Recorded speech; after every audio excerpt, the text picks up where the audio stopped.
अस्सलाम अलैकुम। आज का मेरा मौजू है दुनिया के पुजारियों के वाक़यात। इमाम इब्न जोज़ी रहमतुल्लाह अलैही ने बख़ील दुनियादारों और दौलत के पुजारियों के चंद इबरत अंगेज़ वाक़यात नक़ल किए हैं।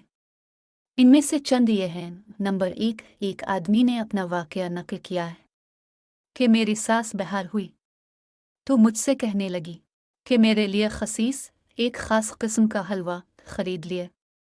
चुनांचे मैंने वो ख़रीद कर दे दिया। थोड़ी देर बाद मेरा छोटा बेटा मेरे पास आकर कहने लगा, नानी जान तो सूना निकल रही हैं।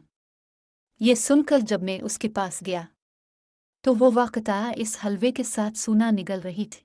मैंने डांट कर उसका हाथ रोका तो मुझसे कहने लगी, मुझे डर है कि तुम मेरे मरने के बाद मेरी बेटी पर किसी और को बया लाओगे। मैंने कहा कि मेरा ऐसा कोई इरादा नहीं। उसने कहा, तुम क़स्म उठाओ। मैंने इसके कहने पर क़स्म खा ली। इसके बाद इसने सोने का जमा करदा ज़ख़ीरा मेरे हवाले किया और फिर इंतकाल कर गई। कुछ अरसा बाद मैंने कब्र से इसका ढांचा निकाला और पानी छिड़क कर उसको बहलाया तो इससे तकरीबन 80 दिनार निकल आए, जो इस ने मज़ अलमौत में निगल लिए थे। वाक़या नंबर 2, एक आदमी मस्जिद में झाड़ू लगाकर इस मिट्टी ईंटें बनाता था।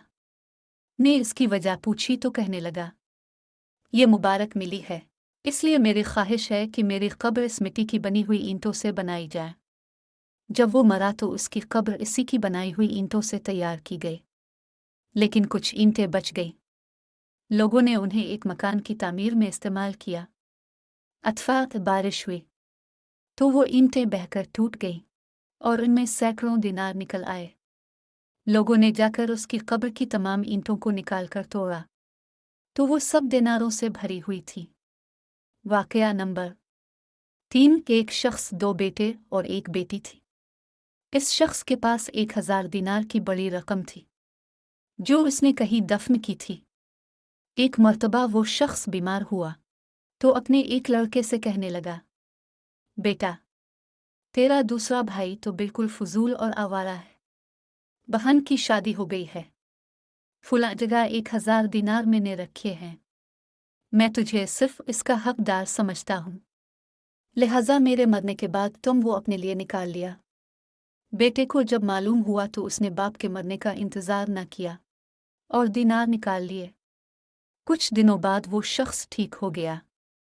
बेटे से दिनार लौटाने को कहा। बाप ने बड़े इसरार और लजाजत से कहा, बेटा, वो रकम बतो दे, कहाँ छपाई है? बाप के शदीद इसरार पर बेटे ने वो जगह बता दी। कुछ दिनों बाद जब बाप फिर बीमार हुआ, अब बेटे ने इसरार शुरू किया, लेकिन इस बार बाप बताने के मूड में न थे। यहाँ तक कि वो मर गया और माल किसी नामालूम जगह दफन का दफन रहा। मिलते हैं अगली वीडियो में, तब तक के लिए अल्लाह हाफिज़।